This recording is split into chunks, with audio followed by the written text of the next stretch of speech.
Pizza বানানোর জন্য আমি এখানে 1 কাপ আটা নিলাম। আটা দিয়ে পিৎজা বানাবো আজকে।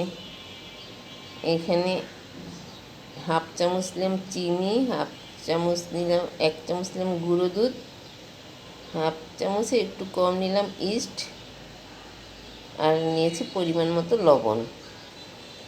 এটাকে আমি এখন একটু তেল দিয়ে মেখে নেব।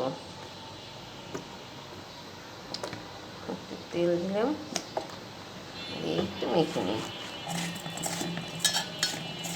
ভালো করে মেখে নিয়ে তারপর কুসুম গরম পানি দিয়ে ডোটা তৈরি করব। ডোটা এভাবে বানিয়ে নিলাম। এখন আমি এটাকে কিছু সময় ঢেকে রাখবো।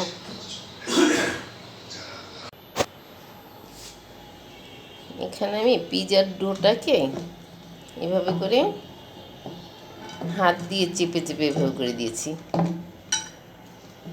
পিঁড়িতে আর বেলি নেই, হাত দিয়ে নিলাম করে।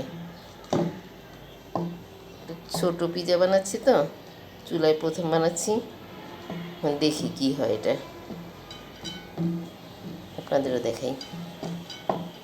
এখন এটার উপরে আমি হট টমেটোর সসটা একটু দিয়ে দেব।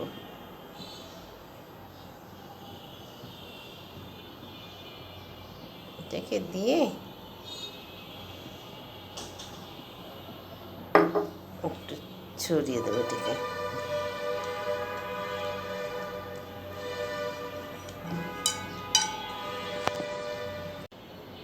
উপরে একটু চিজ দিয়ে দিলাম। তারপরে কয়েক টুকরো মুরগির মাংস আমি ভেজে রেখেছি, সেটাকে এভাবে দিয়ে দিই।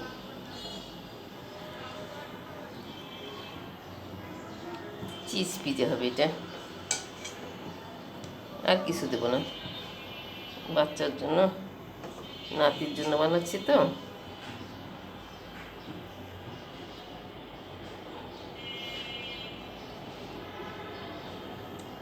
তারপরে আবার কিছু চিজ দিয়ে দেবো।